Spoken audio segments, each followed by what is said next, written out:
Pour déguster cette bonne bière bruxelloise, on peut choisir éventuellement un plat parmi les 150 recettes et techniques dans ce livre.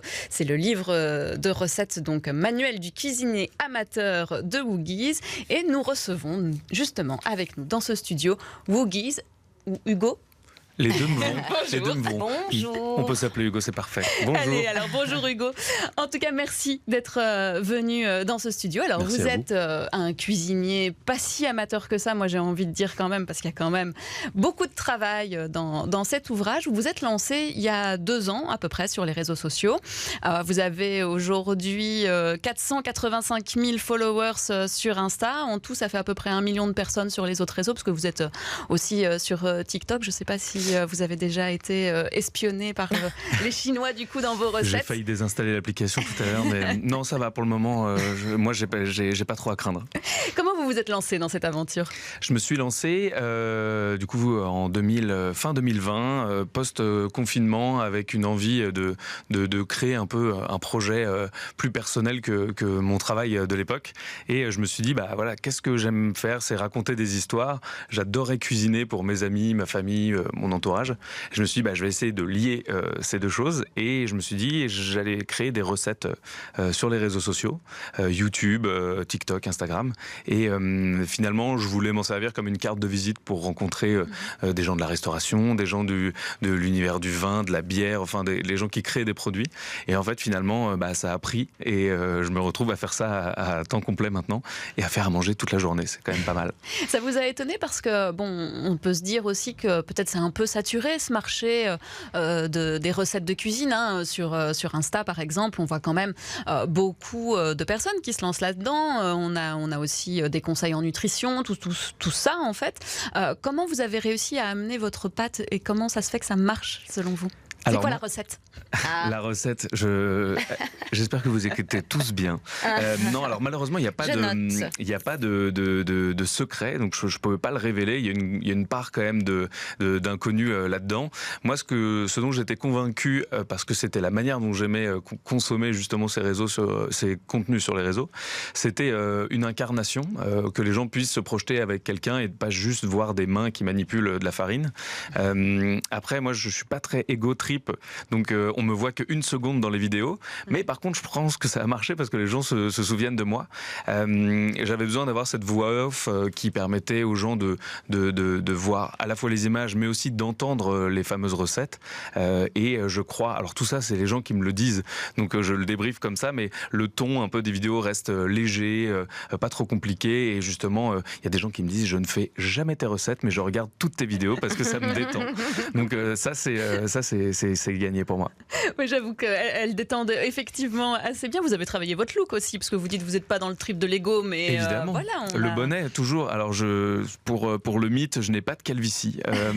Mais non, oui, je sais, j'avais fait. Alors, je me suis pas travesti, je suis toujours un peu habillé comme ça. Mais c'est vrai que le bonnet, ça a été la marque de fabrique.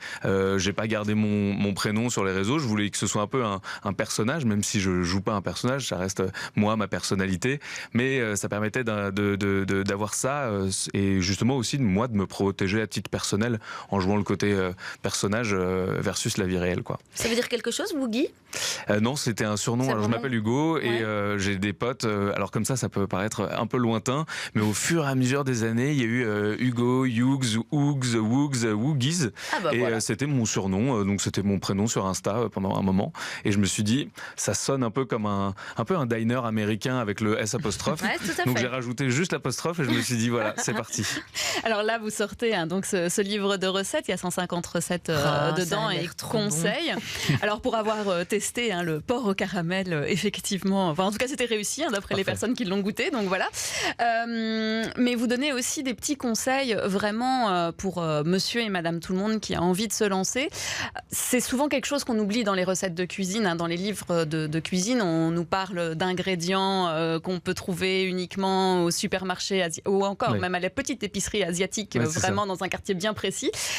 Ici, on est plus quand même sur des produits un peu plus classiques, en tout cas de base. Et surtout, vous donnez les conseils pour faire soi-même certains produits qu'on aurait tendance à acheter assez facilement, comme du houmous par exemple. C'était important pour vous de redonner l'envie aux gens de faire de la cuisine à partir des produits bruts? Complètement. Du coup, vous avez répondu à la question. Mais oui, c'est ça. Pour moi, ce qui était très important, c'était les produits bruts.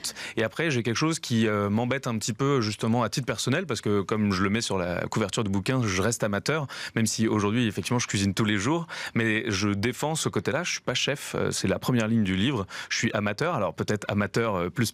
Ouais. Mais en tout cas, je n'ai pas de formation et je cuisine chez moi, pas dans une cuisine professionnelle. Et voilà. Moi, derrière, ce qui était important, c'était de pouvoir avoir un peu le rendu du resto. Le porc au caramel, par exemple, j'adore quand les gens me disent « Oh là là, ça goûte comme chez le traiteur asiatique ou au restaurant chinois ». Et je me dis « Yes !» parce que du coup, on a utilisé les bons produits et c'est pas si rapide que ça à faire. Je sous-estime pas les gens. C'est pas une recette à faire en 5 minutes avec juste 2 produits.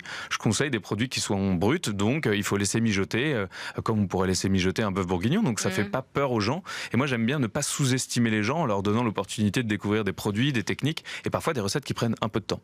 Ouais, et moi j'avais envie de souligner, je découvre votre livre, j'ai cette chance-là à 13h09, je n'ai pas encore mangé, je mangerai bien tout ce qui s'y déroule. Alors ce sont des recettes, j'ai envie de dire, assez traditionnelles, qu'on fait tous les jours, ou plus ou moins, mais vous amenez la chose plutôt de façon sympathique, ludique. Par exemple, voilà, je vois le riz parfait, bon, ça paraît simple, mais j'aime bien vous l'amener en disant have a rice day, ou encore le bœuf aux oignons comme au resto, un plat d'enfance, le bœuf bourguignon, la dégoulinance maximale pour le toast champi œuf poché. Et c'est vrai, c'est ce qu'on voit, les photos sont très très belles aussi. Je ne sais pas si vous êtes...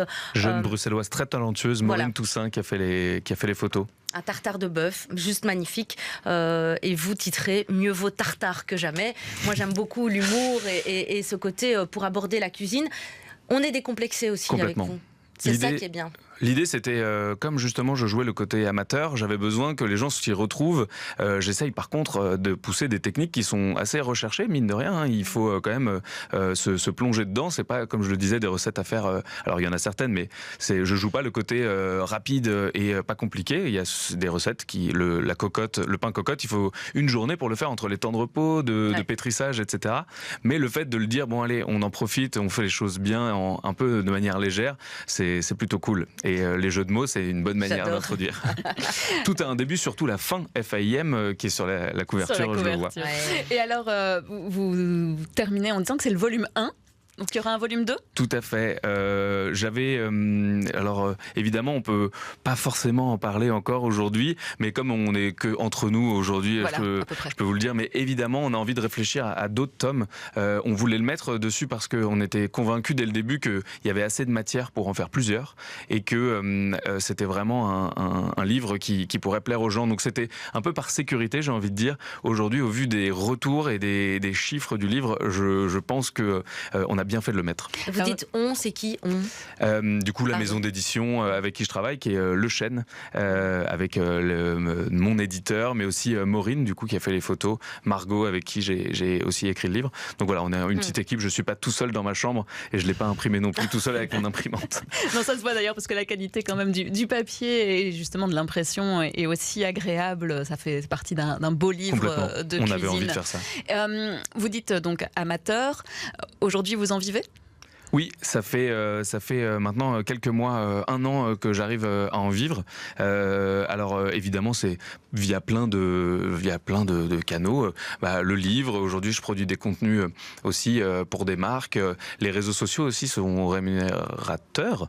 Et c'est génial parce qu'il y a tout un moment où on se dit « Ok, c'est très bien, ça prend beaucoup de temps. Est-ce que demain, je vais pouvoir en vivre ?» Et là, aujourd'hui, notamment sur YouTube, la chaîne que j'ai relancée là, il y a quelques mois, on gagne de l'argent avec la publicité qui est diffusée avant les vidéos. Donc c'est génial, ça permet d'être payé pour manger des pâtes carbonara à 10h du matin, donc je suis content. Et vous imaginez un jour ouvrir un restaurant ? Eh ben alors, j'aime trop aller au resto pour y travailler.